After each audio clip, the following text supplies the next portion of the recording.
Welcome to the Daily Chronological Bible. My name's Hunter, and we are reading through the Bible in chronological order as a single story. And that story is all about Jesus. It is a revelation of Him, and He has revealed to us the heart of the Father. Today, May 22nd, we start in 1 Kings chapter 7, verses 1 through 51. Then 2 Chronicles chapter 3, starting in verse 15 through chapter 4, from the New Living Translation. This is the word of the Lord. 1 Kings chapter 7. Solomon also built a palace for himself, and it took him 13 years to complete the construction. One of Solomon's buildings was called the Palace of the Forest of Lebanon. It was 150 feet long, 75 feet wide, and 45 feet high. There were 4 rows of cedar pillars, and great cedar beams rested on the pillars. The hall had a cedar roof. Above the beams on the pillars were 45 side rooms, arranged in 3 tiers of 15 each. On each end of the long hall were 3 rows of windows facing each other. All the doorways and doorposts had rectangular frames and were arranged in sets of 3 facing each other. Solomon also built the Hall of Pillars, which was 75 feet long and 45 feet wide. There was a porch in front, along with a canopy supported by pillars. Solomon also built the throne room, known as the Hall of Justice, where he sat to hear legal matters. It was paneled with cedar from floor to ceiling. Solomon's living quarters surrounded a courtyard behind this hall, and they were constructed the same way. He also built similar living quarters for Pharaoh's daughter, whom he had married. From foundation to eaves, all these buildings were built from huge blocks of high-quality stone, cut with saws and trimmed to exact measure on all sides. Some of the huge foundation stones were 15 feet long, and some were 12 feet long. The blocks of high-quality stone used in the walls were also cut to measure, and cedar beams were also used. The walls of the great courtyard were built so that there was 1 layer of cedar beams between every 3 layers of finished stone, just like the walls of the inner courtyard of the Lord's temple with its entry room. King Solomon then asked for a man named Huram to come from Tyre. He was half Israelite, since his mother was a widow from the tribe of Naphtali, and his father had been a craftsman in bronze from Tyre. Huram was extremely skillful and talented in any work in bronze, and he came to do all the metalwork for King Solomon. Huram cast bronze pillars, each 27 feet tall and 18 feet in circumference. For the tops of the pillars he cast bronze capitals, each 7.5 feet tall. Each capital was decorated with 7 sets of latticework and interwoven chains. He also encircled the latticework with 2 rows of pomegranates to decorate the capitals over the pillars. The capitals on the columns inside the entry room were shaped like water lilies, and they were 6 feet tall. The capitals on the 2 pillars had 200 pomegranates and 2 rows around them, beside the rounded surface next to the latticework. Huram set the pillars at the entrance of the temple, 1 toward the south and 1 toward the north. He named the one on the south Jachin, and the one on the north Boaz. The capitals on the pillars were shaped like water lilies, and so the work on the pillars was finished. Then Huram cast a great round basin, 15 feet across from rim to rim, called the Sea. It was 7.5 feet deep and about 45 feet in circumference. It was encircled just below its rim by a row of decorative gourds. There were about 6 gourds per foot all the way around, and they were cast as part of the basin. The Sea was placed on a base of 12 bronze oxen, all facing outward. 3 faced north, 3 faced west, 3 faced south, and 3 faced east, and the Sea rested on them. The walls of the Sea were about 3 inches thick, and its rim flared out like a cup and resembled a water lily blossom. It could hold about 11,000 gallons of water. Huram also made 10 bronze water carts, each 6.5 feet long, 6 feet wide, and 4.5 feet tall. They were constructed with side panels braced with crossbars. Both the panels and the crossbars were decorated with carved lions, oxen, and cherubim. Above and below the lions and oxen were wreath decorations. Each of these carts had 4 bronze wheels and bronze axles. There were supporting posts for the bronze basins, at the corners of the carts. These supports were decorated on each side with carvings of wreaths. The top of each cart had a rounded frame from the basin. It projected 1.5 feet above the cart's top like a round pedestal, and its opening was 2¼ feet across. It was decorated on the outside with carvings of wreaths. The panels of the carts were square, not round. Under the panels were 4 wheels that were connected to axles that had been cast out of one unit with the cart. The wheels were 2¼ feet in diameter and were similar to chariot wheels. The axles, spokes, rims, and hubs were all cast from molten bronze. There were handles on each of the 4 corners of the carts, and these too were cast as one unit with the cart.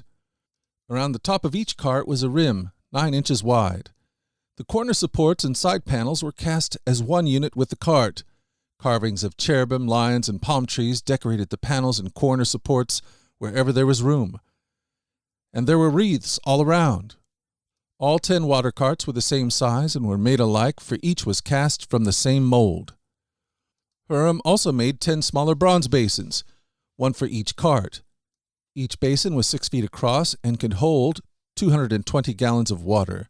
He set 5 water carts on the south side of the temple and 5 on the north side. The great water basin, called the sea, was placed near the southeast corner of the temple.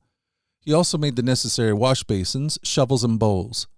So at last, Huram completed everything King Solomon had assigned him to make for the temple of the Lord.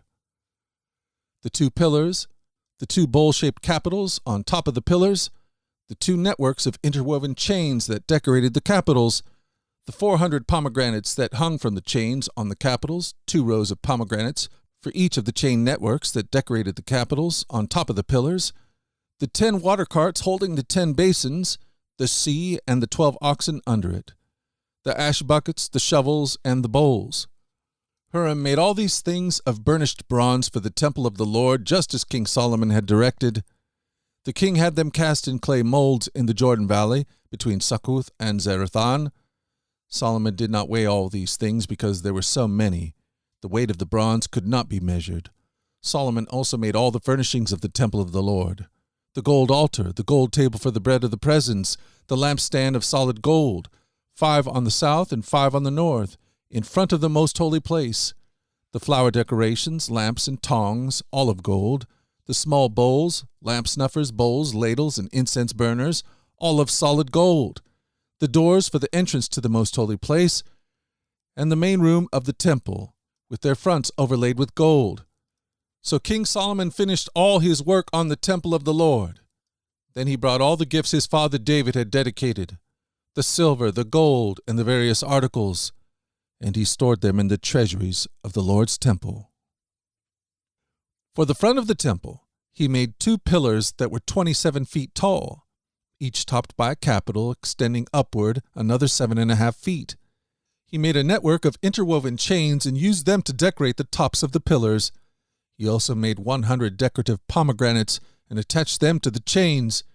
Then he set up the 2 pillars at the entrance of the temple, one to the south at the entrance and the other to the north. He named the one on the south Jachin, and the one on the north Boaz.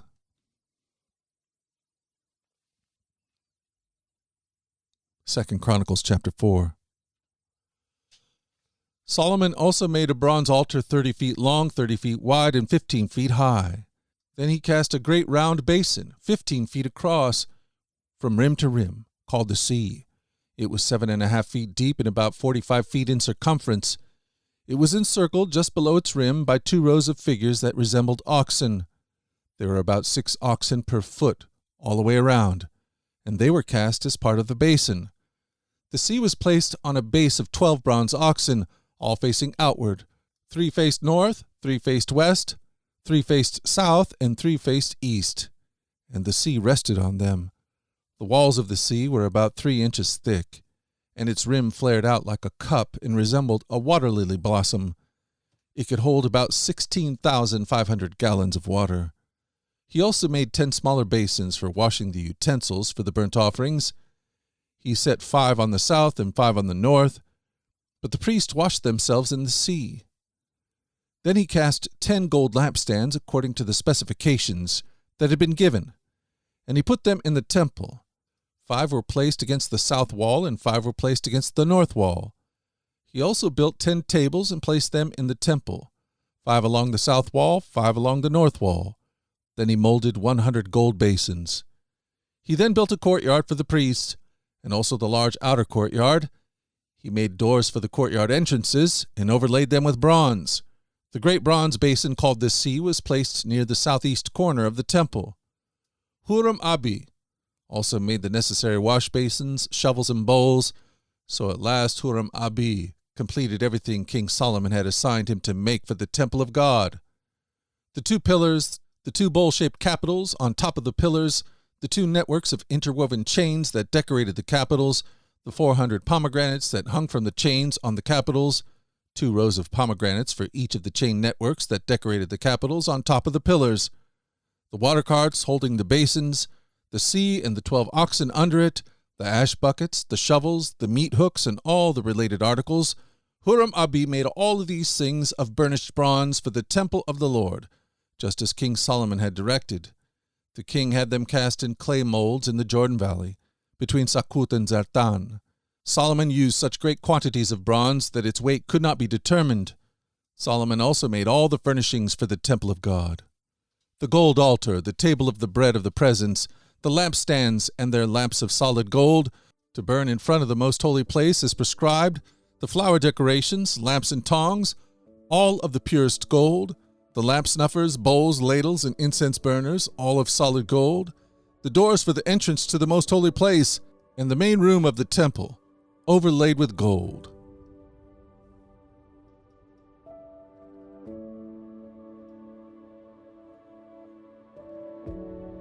Thank you for joining us at the Daily Chronological Bible. You can find out more about our other podcasts at dailyradiobible.com, where people from all around the world come to join us in this journey through the Scriptures, where we allow the Scriptures to point us to the God who is love, the God revealed to us fully in Jesus. Again, that website is dailyradiobible.com. Until tomorrow, let's go forward in God's joy. Let's let His joy be our strength. And let us always remember this, that you are loved.